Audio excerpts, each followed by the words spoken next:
తిరుపతి జిల్లాలో తాతయ్యగుంట గంగమ్మ జాతర అంగరంగ వైభవంగా జరుగుతుంది. జాతర 7వ రోజు భక్తులు భక్తి శ్రద్ధలతో వివిధ వేషధారణలు ధరించి గంగమ్మకు మొక్కులు చెల్లించుకున్నారు. ఆలయ చైర్మన్ మహేష్ యాదవ్, తుడా మున్సిపాలిటీ పోలీసుల ఆధ్వర్యంలో భక్తులకు పెద్ద ఎత్తున ఏర్పాట్లు చేశారు. ముఖ్యంగా 13వ తేదీ తెల్లవారుజామున జరిగే విశ్వరూప దర్శనం కోసం పోలీసులు గట్టి బందోబస్తు ఏర్పాటు చేస్తున్నారు. ఇదే అంశంపై మరింత సమాచారం తాతయ్యగుంట గంగమ్మ ఆలయ వద్ద నుంచి మా ప్రతినిధి రమణ కుమార్ తెలియజేస్తారు.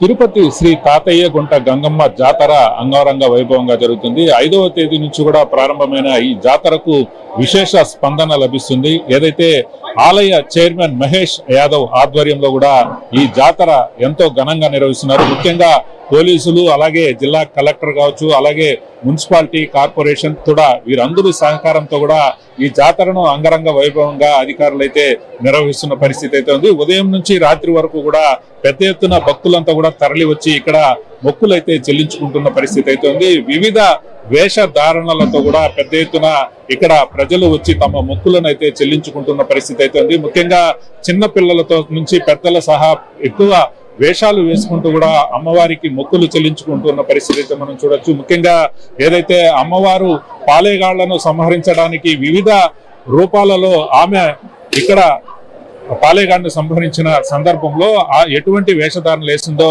ఆ విధమైన వేషధారణలు ఇక్కడ వేసుకుని వచ్చి ఇక్కడ వారంతా కూడా మొక్కులు చెల్లించుకుంటున్న పరిస్థితి అయితే ఉంది. ఇక్కడ మనం చూడొచ్చు, అందరూ కూడా చిన్న పెద్ద తేడా లేకుండా పెద్ద ఎత్తున ఇక్కడ వేషధారణలు ధరించి స్వామి ఇక్కడ అమ్మవారిని దర్శించుకుంటున్నారని చెప్పాలి.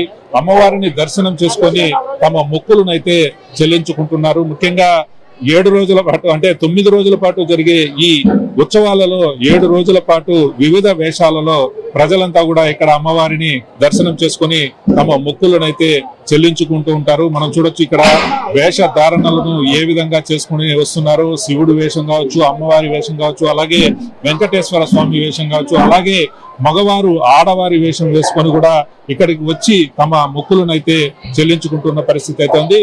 ముఖ్యంగా రేపు రాత్రికి అమ్మవారికి అభిషేకం నిర్వహిస్తారు. అభిషేకం నిర్వహించిన తరువాత ఎల్లుండు ఏదైతే విశ్వరూప దర్శనం ఉంటుంది, ఈ విశ్వరూప దర్శనంతో జాతర ఘనంగా ముగుస్తుందని కూడా తెలుస్తుంది. ఈ విశ్వరూప దర్శనానికి అధికారులు ఇప్పటికే అన్ని ఏర్పాట్లను చేశారు. పెద్ద ఎత్తున భక్తులు దాదాపు 50,000 నుంచి 1,00,000 మంది వరకు కూడా భక్తులు ఇక్కడికి హాజరయ్యే పరిస్థితి ఉన్న నేపథ్యంలో పోలీసులు కూడా గట్టి పోలీసు బందోబస్తు అయితే ఏర్పాటు చేశారు. ఎక్కడా కూడా ఎలాంటి అవాంఛనీయ సంఘటనలు కానీ, తోపులాట్లు కానీ, తొక్కిసలాట్లు జరగకుండా బారికేడ్లను కూడా ఏర్పాటు చేసిన పరిస్థితి. మొత్తంగా ఈ 9 రోజుల పాటు జరిగే ఈ ఉత్సవాలు అంగరంగ వైభవంగా జరుగుతున్నాయి. మా పేరు కేశవులు అండి, బెంగళూరు నుంచి వచ్చాము. కర్ణాటక మాది. ప్రతి సంవత్సరం ఇక్కడ అమ్మవారికి మొక్కుబడి తీర్చుకోవడానికి ఆనవాయితీగా మేము మా పిల్లలు బెంగళూరు నుంచి తిరుపతికి వచ్చి ఇక్కడ మా అమ్మవారికి నచ్చినటువంటి వేషాలు వేయడము, గంగమ్మ తల్లి, వెంకటేశ్వర స్వామి, శివాయి వేషాలు వేసుకుంటూ మా మొక్కుబడి తీర్చుకుంటూ అమ్మవారు మమ్మల్ని చల్లగా చూడాలని ప్రతి సంవత్సరం వచ్చి ఇక్కడ అమ్మవారిని దర్శించుకొని అమ్మవారి ఆశీర్వాదం తీసుకుని వెళ్తుంటాము. మేము ఆల్మోస్ట్ నేనైతే ఒక 20-30 సంవత్సరం చేస్తున్నాను. మా పిల్లలు 5 years నుంచి చేస్తున్నారు.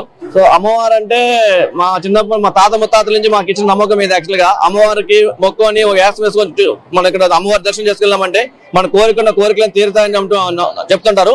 మేము కూడా అదే ఫాలో అవుతున్నాం. మాకు ఇక్కడికి వచ్చామంటే మాకు మనశ్శాంతిగా ఉంటుంది. ప్లస్ వేరే మాకు ఒక మనోధైర్యము, మా కష్టాలు తీరిపోతాయని ఒక ఆత్మ సంతృప్తి మాకు దొరుకుతుంది ఇక్కడ రావడం వల్ల అండి. ఇదైతే మాకు కంటిన్యూ చేస్తున్నాము. ఇలానే మా పిల్లలు కూడా మేము అలానే ముందుకు తీసుకెళ్ళాలని కోరుకుంటున్నాము. నా పేరు నీర్జా అండి, నేను చంద్రగిరి నుంచి వచ్చినాను.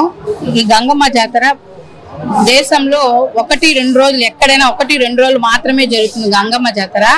కానీ మన తిరుపతిలో మాత్రము గంగమ్మ జాతర 7 రోజులు 7 వివిధ రకాలైన వేషాలతో గంగమ్మని దర్శించుకొని వాళ్ళ మొక్కులు తీర్చుకుంటారు. ఈమె పరమ పవిత్రమైన అమ్మవారు. ఈ అమ్మవారి దగ్గర మనం మొక్కుంటే ఎలాంటి కోరికలైనా నెరవేరుతాయి. అంత ప్రతిష్ట కలిగిన, అంత గొప్ప మనసు కలిగిన తల్లి. ఈ అమ్మని దర్శించుకునే అవకాశం ఇచ్చినందుకు అమ్మకి ఎంతో కృతజ్ఞతలు చెప్పుకుంటున్నాను. ఏర్పాట్లన్నీ చాలా బాగా చేశారు సార్. 100 రూపీస్ క్యూ సపరేట్ గా, 300 రూపీస్ క్యూ సపరేట్ గా, ఫ్రీ దర్శనం సపరేట్ గా చేశారు. సేవ వాళ్ళు, సెక్యూరిటీ సార్ వాళ్ళు, పోలీసులు అందరూ సహకరించి ఏ గొడవలు లేకుండా ప్రశాంతమైన వాతావరణంలో గంగమ్మ తల్లిని దర్శించుకునే అవకాశం వచ్చింది సార్. ఈసారి మాకు ఏర్పాట్లన్నీ చాలా బాగున్నాయి. సామాన్య భక్తులు పెద్ద ఎత్తున వచ్చి అమ్మవారిని దర్శనం చేసుకుని తమ మొక్కులను అయితే చేర్చుకుంటున్న పరిస్థితి. వీడియో జర్నలిస్ట్ భాస్కర్ తో రమణ కుమార్, మెగా 9 టీవీ, తిరుపతి.